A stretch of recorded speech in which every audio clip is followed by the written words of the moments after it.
नमस्कार दोस्तों, मैं विनय दुबे मुंबई से। आप लोग भी हद करते हो यार। मेरे जितने भी चाहने वाले हैं, जितने भी मेरे समर्थक हैं, मेरे मानने वाले हैं, मुझे अपना मानने वाले हैं, आप लोग हद कर देते हो यार। मेरी वीडियो जबरदस्ती घुसा घुसा के बीजेपी वालों के पास भेजते हो, भारतीय जनता पार्टी के ग्रुपों में डालते हो, उनके पर्सनल व्हाट्सएप पे उसकी लिंक भेजते हो। बेचारे क्यों जलाना चाहते हो उनको? थोड़े दिन की खुशी, थोड़े पल की खुशी मिलती है उनको, कुछ हो जाता है, बेचारे थोड़े खुश हो जाते हैं, उसके बाद विनय दुबे आ जाता है, उनकी ठोक देता है, बेचारे परेशान। कल वो देखो कितने खुश थे बेचारे कि कोरोना की दवाई हमारे बाबा रामदेव ने खोज ली है, और विनय दुबे आ गया आज फिर से बरनौल लेके। कल बहुत उड़ रहे थे ना तुम लोग अंडभक्तों कि बाबा ने कोरोना की दवा खोजी, बरनौल की बिक्री बढ़ गई। आज विनय दुबे का वीडियो आया, फिर बरनौल की बिक्री बढ़ जाएगी। और अगर जिसके पास बरनौल ना हो वो कृपया करके पानी का डब्बा लेके उसमें बैठ सकता है, आपको आराम मिलेगा। 2-4 घंटे तो लगेंगे क्योंकि आज बहुत तबीयत से होने वाली है। खैर, शुरू करने से पहले आपको बता दूं, आज का जो वीडियो है वो 2 हिस्सों में बताने जा रहा हूं। पहले हिस्से में आपको हुआ क्या वो बताता हूं, क्या खेल था, और दूसरे हिस्से में इसकी तैयारी के बारे में मैं बता रहा हूं जो आपकी आंखें खोल देगा। खास करके हिंदू भाई इसको जरूर देखें, क्योंकि सबसे बड़े बेवकूफ चूतिया तुमको ही बनाया जाता है इनके द्वारा। एक्चुअल में जो सरकार है वो बैकएंड में मुसलमानों को चारा बनाता ही है, लेकिन असली शिकार जो होता है वो हिंदू होता है। कैसे होता है मैं आज आपको बताता हूं, जरा देखिएगा। शुरू करने से पहले मैं आपको बताना चाहूंगा कि हुआ क्या है। कल बाबा रामदेव जी ने कोरोना की दवा लॉन्च की। कैसे की? ऐसे। शुरू करने से पहले आपको बता दूं, आज का जो वीडियो है वो 2 हिस्सों में बताने जा रहा हूं। पहले हिस्से में आपको हुआ क्या वो बताता हूं, क्या खेल था, और दूसरे हिस्से में इसकी तैयारी के बारे में मैं बता रहा हूं जो आपकी आंखें खोल देगा। खास करके हिंदू भाई इसको जरूर देखें, क्योंकि सबसे बड़े बेवकूफ चूतिया तुमको ही बनाया जाता है इनके द्वारा। एक्चुअल में जो सरकार है वो बैकएंड में मुसलमानों को चारा बनाता ही है, लेकिन असली शिकार जो होता है वो हिंदू होता है। कैसे होता है मैं आज आपको बताता हूं, जरा देखिएगा। शुरू करने से पहले मैं आपको बताना चाहूंगा कि हुआ क्या है। कल बाबा रामदेव जी ने कोरोना की दवा लॉन्च की। कैसे की? ऐसे। कड़क ना। और इनके साथ में रहने वाला जम्बूरा तो इनसे 10 कदम आगे। उसने सोचा था कि हम बता देंगे, इस समय देश में डर का माहौल है, लोग डरे हुए हैं, कोई मरना नहीं चाहता है, उनके जेबों में जो पैसे बचे हैं उसको भी खींच लेते हैं। एक कोविड पेशेंट को कितनी दवाएं, कितनी गोलियां खानी है दिन में, ये तक इन्होंने मार्केटिंग में लॉन्च कर दिया। जरा देखिएगा इनके साथ में जो जम्बूरा रहता है बाबा के साथ में, वो क्या बता रहा है। जरा कड़क है भाई, मानना पड़ेगा। मतलब जिसको कोविड है वो 15 गोली दिन में खाएगा, और जिसको बचना है वो 8 गोली दिन में खाएगा। इनकी कंपनियां गोली बनाती जाएगी, जनता उसको खाती जाएगी। एक किट की जो कीमत है 545 रुपए है इंडिया टीवी के हिसाब से। डिलीवरी चार्जेस वगैरह लेके 600 रुपए के आसपास ही आपको पड़ेगा घर पहुंचा के। अगर इस देश में कोरोना का जो इस समय मार्केट में जो हिस्सेदारी है कोरोना से संबंधित प्रोडक्टों की, वो 25% तक है। मतलब अगर 100 करोड़ की आबादी में 25 करोड़ लोग ये दवा की खरीदारी करते हैं 600 रुपए के हिसाब से, तो आंकड़ा जाता है 15,000 करोड़ रुपया।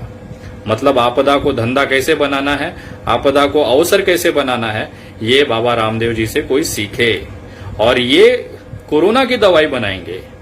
मतलब सबसे हास्यास्पद बात तो यही लगती है।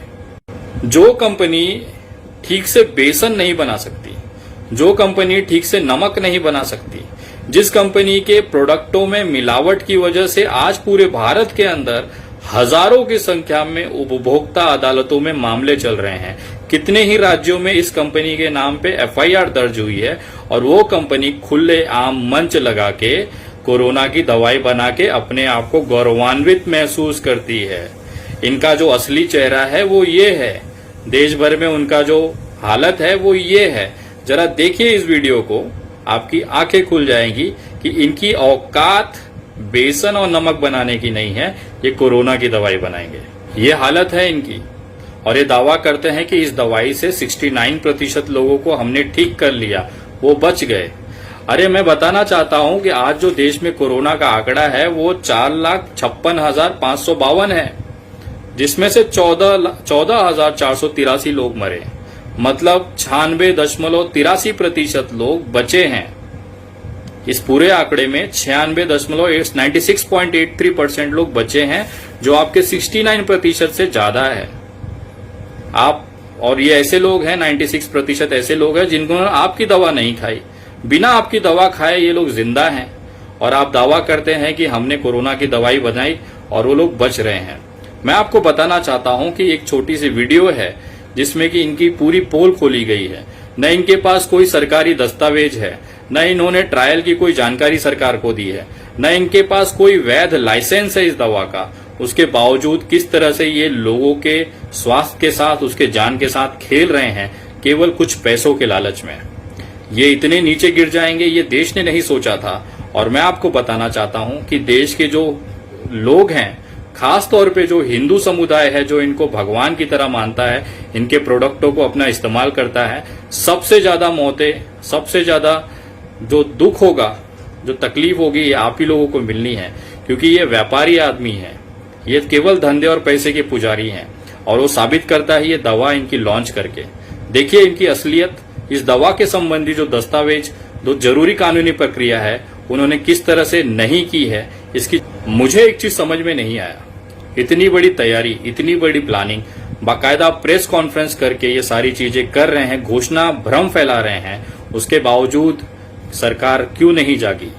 अगर ये मामला सोशल मीडिया पे नहीं उठा होता, हम जैसे लोग अगर इसमें आवाज नहीं उठाए होते, देश की जनता वास्तविकता जानने के लिए अगर आवाज नहीं उठाई होती, तो ये आज दवाई मार्केट में होती और कितने ही लोगों के जेब के पैसे अनावश्यक खर्चा हो जाते। ये देखने के बाद आखिर सरकार शाम तक जागती है और बैन लगाती है, और इनके पास कार्रवाई करने के लिए कुछ भी नहीं है, केवल एक पत्र भेज देते हैं। सब मिले हुए हैं, सब मिले हुए हैं, केवल जनता का खून चूसना है इन सबको मिलके। क्योंकि कद्दू कटेगा तो सब में बटेगा। बाबा जी की दवाई मार्केट में आएगी तो पैसा पब्लिक भरेगी, ऐसे न पैसा निकले तो वैसे निकाला जाए, डर के नाम पे निकाला जाए, बचने के नाम पे निकाला जाए, न मरे इसके लिए निकाला जाए, लेकिन पैसे आपसे निकाले जाएंगे चाहे जैसे। यही हालत देश में है। और इसकी तैयारी अब जो मैं आपको बताने जा रहा हूं वो बहुत ही भयंकर है। खास तौर पे हिंदू समुदाय को ये समझना पड़ेगा कि इसकी जो तैयारी है वो पिछले 4-5 महीनों से की जा रही थी। आपको मैं बताना चाहता हूं, जिस तरह से हिंदू संतों को, हिंदू कथावाचकों को, हिंदू साधु साध्वी को सोशल मीडिया पे इनके आईटी सेल के द्वारा, इनके लोगों के द्वारा उनको गालियां दी जा रही थी, उनका बहिष्कार किया जा रहा था। आप लोगों ने देखा होगा, बहुत सारी कथावाचक है जिसका कनेक्शन मुसलमान के साथ है, जिन्होंने गलत शब्द कहा, उनका बहिष्कार करो, उनको गालियां दी जा रही थी। वीडियोस बना के, मैसेजेस के जरिए, फेसबुक पे पोस्ट डाल डाल के उनको बहिष्कृत करने की एक तैयारी, एक मुहिम चलाई जा रही थी। ये कहीं न कहीं इसके लिए चलाई जा रही थी कि कल को जब बाबा रामदेव अपने प्रोडक्ट को लॉन्च करे तो ये साधु संत अगर उसका विरोध करें तो कोई उनकी बातों को ना सुने, कोई उनकी बातों को गंभीरता से ना ले। ये तैयारी में, ये उसकी पूरी तैयारी की जा रही थी कि जितने भी भारत में साधु संत हैं या कथावाचक हैं या साध्वी हैं, उनको उस कदार, उस छोटे से उस समाज से एकदम काट दिया जाए कि वो हकीकत भी बताएं तो लोग उसे गंभीरता से न लें, उसको सच न माने। ये व्यापारी दिमाग बाबा रामदेव जी ने लगाया, और कहीं न कहीं उनको लगा था कि हम ये इस तरह से लॉन्च करेंगे, कुछ पैसे का लालच सरकार को देंगे और ये कामयाब हो जाएगा। 15,000, 20,000, 25,000 करोड़ रुपए का धंधा कर लेंगे कोरोना के नाम पे। लेकिन वो भूल जाते हैं कि देश में अभी भी पढ़े लिखे लोगों की तादाद काफी है। मैं मानता हूं अंधभक्त पढ़े लिखे नहीं है, वो 10 पैसे फेसबुक पोस्ट के लिए अपने देश को बेच देंगे, देश की जनता को वो मरने के लिए छोड़ देंगे। लेकिन अभी भी बहुत से बड़ी तादाद ऐसी है जो हकीकत जानती है, हकीकत जानना चाहती है, और आप लोगों के गलत कृत्यों के खिलाफ आवाज उठाने में कहीं भी कोई कसर नहीं छोड़ेगी। और उसी का नतीजा है कि सुबह लॉन्च होता है, शाम तक बैन लग जाता है। और मैं चाहता हूं कि भारत सरकार इस पे उचित कार्रवाई करे। कोई भी आता है ऐरा गैरा, मैंने कोरोना की दवाई बना ली, और देश को भ्रम डुबा के चला जाएगा, ऐसा नहीं होना चाहिए। ये वीडियो उन लोगों के लिए है जो किसी भी भ्रामक बात पे विश्वास करके सोशल मीडिया पे मेंढकों जैसे जय हो करने लगते हैं। तुम्हारे मुंह पे आज फिर तमाचा मार के जा रहा हूं। बरनौल अगर नहीं होगा तो खरीद लेना, अगर बरनौल नहीं होगा तो कृपया पानी की छींटे मारें, आपको आराम मिलेगा, जलन कम होगी। जो लोग अभी तक मेरे फेसबुक पेज से नहीं जुड़े हैं वो मेरे फेसबुक पेज से जुड़ सकते हैं। उसका नाम है द विनय दुबे, जिसमें 1,26,000 के आसपास फॉलोवर्स हैं। आप मुझे ट्विटर पे भी फॉलो कर सकते हैं @THE_विनय दुबे VINAYDUBEY, और आप मुझे इंस्टाग्राम पे भी फॉलो कर सकते हैं, विनय दुबे इंडिया के नाम से मेरी आईडी है। और मैं धन्यवाद करना चाहता हूं उन लोगों को जिन्होंने कोरोना से जो लोग मरे हैं उनके परिवार वालों के लिए जो मदद आप लोगों ने भेजी है, मैं दिल से धन्यवाद करता हूं आप लोगों का। आप बेहतरीन एक मानवता की मिसाल हैं इस देश के अंदर कि आज भी उन मजबूर लोगों के साथ में लोग जुड़े हैं, खड़े हैं, जिनका कोई सहारा नहीं है। मैं आप लोगों के माध्यम से आज करीबन 80 परिवारों को राशन और भोजन के लिए जा रहा हूं, उनको देने के लिए जा रहा हूं, और रात शाम तक या कल सवेरे की वीडियो में उनकी बातें मैं आप लोगों से शेयर करना चाहता हूं कि किस तरह से उन्होंने आपको धन्यवाद कहा है। और अभी भी जो लोग मदद करना चाहते हैं वो पेटीएम, गूगल पे और फोन पे के माध्यम से, यूपीआई के ट्रांसफर के माध्यम से आप दे सकते हैं, और ये पैसे उन लोगों के राशन, उनके स्वास्थ्य सुविधाएं, उनको मदद के लिए दिया जाएगा। पेटीएम, गूगल पे, यूपीआई ट्रांसफर और फोन पे एक ही नंबर है 9594394948। मैं नंबर वापस कहता हूं 9594394948। आप इस पे भेज सकते हैं। यूपीआई के लिए लास्ट में @UPI जोड़ लीजिएगा। आप तमाम लोगों का मैं धन्यवाद करता हूं, इस मुश्किल घड़ी में आप लोगों ने साथ दिया, और ये वीडियो को ज्यादा से ज्यादा लोगों तक पहुंचाएं कि लाला रामदेव, बाबा रामदेव किस तरह से देश को लूट रहा है, किस तरह से वो गंदे प्रोडक्ट बना के पब्लिक को बेवकूफ बना रहा है और जनता बन रही है। मैं तमाम लोगों से निवेदन करता हूं कि अगर आपके आसपास अगर आप समझते हैं तो इस कृत्य के ऊपर आप लोकल पुलिस स्टेशन में कंप्लेन दर्ज कराएं। मैं अगले कुछ दिनों में इस तरह की जो कोरोना की भ्रामक जानकारी फैला के देश को गुमराह किया, अफवाह फैलाई, उसको लेके कानूनी प्रक्रिया के माध्यम से बाबा रामदेव के ऊपर FIR दर्ज करने का प्रयास करूंगा। जय हिंद, जय महाराष्ट्र।